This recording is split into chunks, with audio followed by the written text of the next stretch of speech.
지금 필리핀은 매일 확진자 수가 5천 명이 넘어가고 있습니다. 코로나가 언제 종식될지 모른다는 그런 이야기들이 많아지고 있습니다. 점점 불안해지고 있습니다. 우리 세계를 품은 교회 가족들 가운데서도 생계 때문에 한국으로 나가 있는 분들도 계십니다. 이곳 필리핀에 남아있지만 어떻게 다음을 준비해야 될지 모르는 불안감 속에서 최선의 삶을 살아가는 성도들도 많이 있습니다.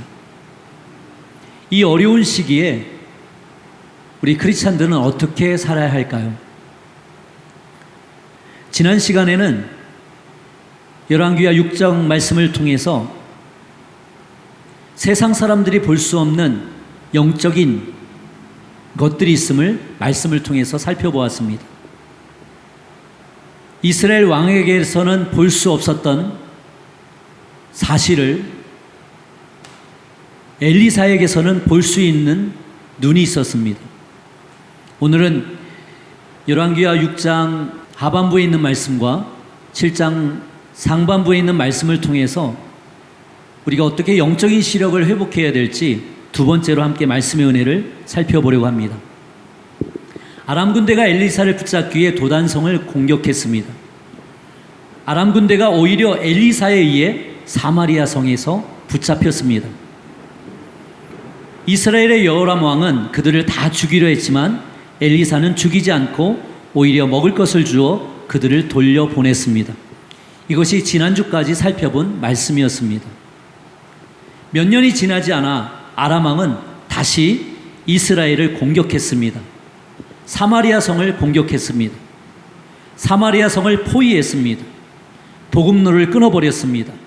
모든 물자를 장악했습니다. 성 안에 이스라엘 백성들을 고립시켜서 극도의 굶주림과 목마름으로 몰아넣었습니다. 설상가상으로 그때 마침 사마리아에는 기근이 생겨 식량을 더 이상 공급할 수 없는 처지가 되었습니다. 사마리아 성 안에는 더 이상 먹을 양식이 없어서 물가가 폭등하기 시작했습니다. 나귀 머리 하나가 은 80세겔이나 되었습니다. 비둘기똥 0.5리터가 은 5세겔이나 되었습니다. 레위기 11장에 보게 되면 나귀는 부정한 동물이라고 했습니다. 그리고 나귀 머리는 그 부위 중에서도 가장 값이 싼 부위였습니다. 그렇기 때문에 평소에는 나귀 머리를 먹지 않았었습니다. 그런데 지금 나귀 머리 하나가 은 80세겔이나 하는 것입니다. 은 80세겔은 지금 돈으로 환산하면 얼마 정도에 되냐 하면 일반적인 노동하시는 분들의 1년 품삯에 해당하는 부분입니다. 나귀 머리 하나, 레위기에서 부정하다고 말하는 나귀 머리 그 하나를 사기 위해서 1년치 품삯을 제공해야지만 나귀 머리 하나를 얻을 수 있을 만큼 그만큼 식량 구하기가 어려운 것입니다.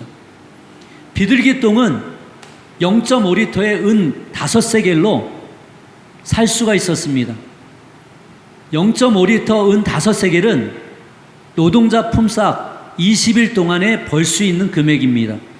비둘기똥 0.5리터를 얻기 위해서 20일 동안의 품삯을 제공해야지만 그것을 얻을 수 있는 것입니다. 그래서 지금 사마리아 성 안이 얼마나 심각하게 먹을 것이 없는지를 우리는 오늘 열왕기하 6장 하반절 말씀을 통해서 살펴보게 되는 것입니다. 그리고 또 어떤 일이 있냐면 사회적인 윤리가 무너지기 시작을 했어요. 인륜이 무너지기 시작을 했습니다. 사회윤리, 인륜이 무너졌다는 것이 무슨 뜻입니까? 열왕기하 6장 26절에서 30절에 보게 되면 왕과 한 여인이 대화를 하고 있습니다. 어떤 대화를 하냐 하면 먹을 게 없어서 우리가 서로 우리 자녀들을 잡아먹기로 했습니다. 그런데 우리 아들을 먼저 잡아먹었는데 이제 저쪽 집에서 아이들을 내놓지 않습니다. 어떻게 하면 좋겠습니까? 선처해 주십시오 하고 항변하고 있는 것입니다. 그러니까 왕에게 어떤 여인이 나타나서 옆집의 아이를 잡아먹을 수 있도록 해달라고 하는 것입니다. 어떻게 이런 일이 일어날 수 있습니까? 그만큼 지금 사마리아 성 안에는 먹을 것이 없어서 사람까지도 잡아먹는 그런 아주 심각한 상황에 처해 있었다는 것을 우리는 살펴보게 됩니다. 코로나19로 인해서 세계가 신음하고 있습니다. 그러나 그럼에도 불구하고 아직 사람을 잡아먹는다는 얘기는 저는 들어보지를 못했습니다. 물난리로 인하여서 죽어가는 사람들, 폭발로 인하여 또 죽어가는 사람들, 산업재해로 인해서 죽어가는 사람들, 코로나로 인해서 수많은 사람들이 지금 죽어져 가고 있습니다. 그만큼 21세기 우리가 살아가는 세계도 이 사마리아 성 안하에서 처해져 있는 그런 상황까지는 아니더라도 매우 어려운 시기를 살아가는 것만큼은 사실입니다. 왕은 이제 답답해하고 있습니다. 어찌할 바를 모르고 있습니다. 이제는 사람이 사람을 잡아먹는 그런 상황에까지 오니까 미칠 것 같았습니다. 31절을 보게 되면 이스라엘의 여호람 왕이 엘리사를 죽이려고 사람을 보냅니다. 왜냐하면 그동안 엘리사 말만 믿다가 끔찍한 결과가 찾아왔다고 생각했기 때문에 그렇습니다. 이 모든 잘못된 일이 엘리사 때문이라고 생각을 했기 때문에 여호람 왕은 엘리사를 죽이려고 사람을 보낸 것입니다. 그리고 하나님을 원망하기 시작합니다. 하나님이 심판을 하셨기 때문에 이제는 나도 자신도 여호람 왕도 이제는 하나님을 버리겠다고 하나님 앞에서 항변하고 있습니다. 얼마나 끔찍한 상황입니까? 먹을 것이 하나도 없습니다. 나귀머리 하나를 살려면 1년치 품삯을 줘야만 나귀머리 하나를 살 수가 있습니다. 비둘기똥 그 0.5리터를 살려면 20일 동안에 벌어들일 수 있는 돈을 줘야지만 비둘기똥 한 움큼을 살 수 있는 것입니다. 근데 그것도 구하기가 어려운 거예요. 그러니까 급기야는 사람까지 잡아먹는 그런 상황까지 치닫게 되니까 이제는 이 사마리아 성 안에는 그야말로 난리입니다. 난리. 그렇기 때문에 하나님을 믿고 있었던 왕도, 하나님을 의지했었던 왕도, 하나님의 사람 엘리사 때문에 그동안 승리했었다고 하나님께 감사와 영광을 돌렸던 왕도 이제는 하나님의 심판 때문에 우리가 죽게 되었습니다. 이제는 하나님 이 끔찍한 세상에서 제가 아무것도 할 수 없습니다. 이제는 제가 하나님을 버리겠습니다 하면서 엘리사를 잡아서 죽이려고 하는 그런 상황입니다. 33절 말씀을 제가 한번 읽어보도록 하겠습니다. 왕이 이르되 이 재앙이 여호와께로부터 나왔으니 어찌 더 여호와를 기다리리요. 여호람 왕은 이렇게 생각한 거예요. 이 모든 끔찍한 재앙이 다 하나님의 심판이다. 하나님께로부터 왔다. 근데 어떻게 우리가 하나님을 기다릴 수가 있느냐? 이제는 끝이다 라고 생각을 하고 있는 것이죠. 어쩌면 세상 사람들 중에도 그렇게 생각하는 사람들이 있을 것 같아요. 이 코로나를 보면서 하나님의 심판이다, 하나님의 벌이다, 이렇게 우리를 심판하는 하나님을 우리가 어떻게 좋은 하나님이라고 할 수 있느냐. 그리고 예수님을 믿는 사람들, 하나님을 믿는 사람들을 향해서 이렇게 외칠 수도 있을 것입니다.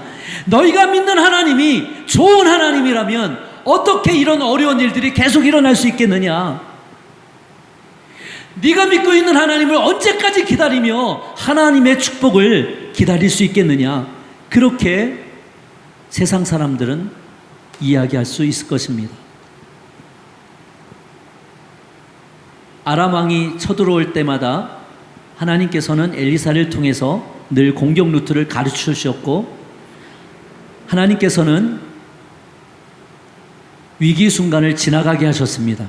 그런데 웬일인지 이번에는 하나님께서 엘리사를 통해서 공격 루트도 가르쳐 주시지 않으셨고, 이제는 먹을 것이 없어서 굶어 죽어가고 사람을 잡아먹는 상황에까지, 이제는 사마리아 성 안에는 정말로 아주 끔찍한 상황이 벌어지고 있는 지옥 같은 그런 상황이 이루어지고 있는 상황이었습니다. 하나님이 이번에는 엘리사를 통해 아람의 공격을 미리 알리시지도 않으시고 방어를 지시하지도 않으셨으며 이처럼 자기 백성들을 원수의 손에 넘겼다고 항변을 넘어 분노하고 있는 여호람 왕의 모습을 볼 수가 있습니다. 제가 아는 친구 선교사님이 이 코로나19 확진이 되어서 병원에 입원해 있었습니다. 그리고 제가 알고 있는 필리핀 청년 한 명이 코로나로 확진되어서 3주 동안 병원에서 격리되어서 치료를 받았습니다. 아무한테도 얘기를 할 수 없다는 거예요. 치료를 받는 동안에도 처음에는 하나님이 도와주시겠지, 하나님이 치료해 주시겠지 하는 그런 마음과 믿음을 가져갔지만 시간이 지나면 지날수록 불안해졌다고 합니다. 두려웠다고 합니다. 그리고 왜 하나님이 내게 이런 코로나19 바이러스를 허락하셨을까 하면서 하나님께 울면서 항변하기도 했답니다. 그리고 때로는 하나님, 왜 나같이 열심히 하나님을 믿고 살아가는 사람에게 이런 병에 걸리게 하셨습니까? 라고 하나님을 원망하기까지 했다고 합니다. 코로나 완치가 된 이후에도 주변 사람들에게 자신이 코로나19에 확진되었다가 치료된 사람이라고 말을 할 수가 없었다고 합니다. 지금도 얘기하지 못하고 있습니다. 어려운 상황이 닥칠 때에는 그 사람에게는 마치 인생이 끝이 나는 것과 같습니다. 지금 사마리아 성 안에는 사람을 잡아먹는 그런 상황까지 치닫고 있습니다.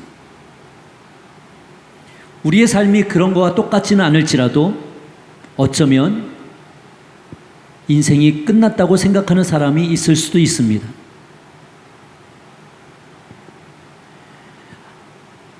나 혼자만 남았다고 생각하는 사람이 있을 수도 있습니다. 이제는 죽지 못해 살고 있구나라고 생각을 할 수도 있습니다. 33절에서 읽었던 말씀처럼 이 재앙이 여호와께로부터 나왔으니 어찌 더 여호와를 기다리리요 하면서 하나님을 원망하며 하나님을 어쩌면 멀리할 수도 있는 그런 생각이 들 수 있습니다. 그러나 우리는 33절의 말씀을 통해서 한 가지 아주 중요한 사실을 우리는 찾아갈 수 있습니다. 왕은 재앙이 왔을 때에 하나님을 기다릴 수 없다고 고백을 하고 있습니다. 사마리아 성이 이제 끝났구나 생각했을 때에 그것을 하나님의 심판으로만 생각했습니다. 상황이 악해질수록 사람들은 도끼만 남고 서로 잡아먹지 못해 안달이 난 상황이었습니다.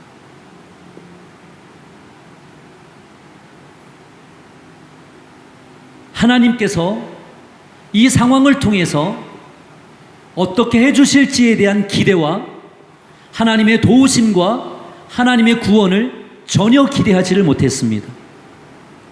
저는 33절 말씀을 이렇게 바꾸어서 한번 여러분들과 함께 읽어보고 싶습니다. 하나님의 사람이 이르되, 왕이 이르되를 하나님의 사람이 이르되를 바꿨어요. 하나님의 사람이 이르되 이 재앙이 여호와께로부터 나왔으니, 재앙이 하나님께로부터 나왔다고 하는 것은 좀 더 우리가 생각해 보아야 될 문제예요. 그러나 저는 이 뒷부분을 여러분들과 함께 좀 큰 목소리로 믿음으로 외치고 싶어요. 어찌 더 여호와를 기다리리요. 이 말씀은 못 기다리겠다는 말씀이거든요. 근데 저는 이렇게 바꾸어서 여러분들에게 선포하고 싶습니다. 이 재앙이 여호와께로부터 왔을지라도 나는 여호와 하나님을 신뢰하고 기다리겠습니다. 이렇게 바꾸고 싶습니다. 여호람 왕은 이 일이 하나님께로부터 왔다는 것을 믿었습니다. 그런데 하나님의 구원의 계획을 믿지는 못했습니다.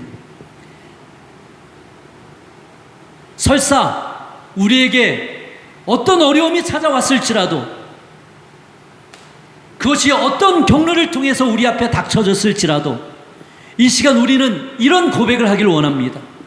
하나님, 지금이 어떤 극한 상황일지라도 저는 하나님을 신뢰하며 기다리겠습니다. 하나님의 도우심을 구하겠습니다. 열왕기하 7장 1절 말씀을 우리 다 같이 한번 읽어보면 좋겠습니다. 열왕기하 7장 1절 말씀을 읽으면서 오늘 말씀을 좀 마무리해 나가려고 합니다. 엘리사가 이르되 여호와의 말씀을 들을지어다. 아멘. 이것이 우리가 예배를 포기하지 않는 아주 중요한 이유입니다. 엘리사가 이르되 여호와의 말씀을 들을지어다. 여러분 7장을 쭉 한번 읽어보세요.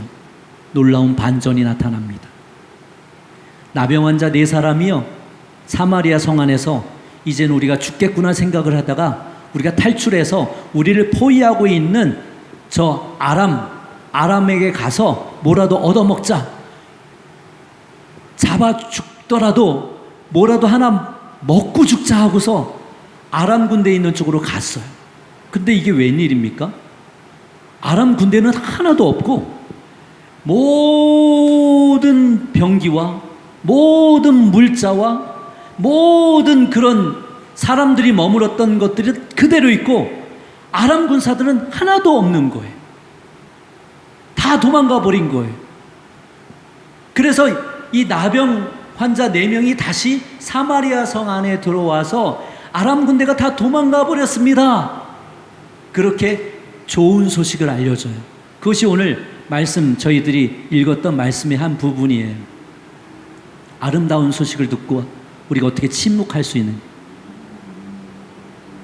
여러분 보세요. 하나님의 말씀을 듣는 사람들은 영적인 시력을 통해서 하나님의 일하심을 볼 수 있는 사람이에요. 그러면 지금 이 순간은 어렵고 힘들어도 이 시기가 지나고 나면 하나님께서 모든 문제를 해결해 주시겠다고 하는 믿음을 가지고 하나님을 신뢰하며 희망을 가지고 소망을 가지고 무엇을 얘기해 줄 수 있는 사람들이에요? 따스하겠습니다. 아름다운 소식, 아름다운 소식, 축복된 소식. 그것이 바로 하나님의 사람들이 하나님의 말씀을 통하여 영적인 시력을 회복하는 놀라운 방법입니다.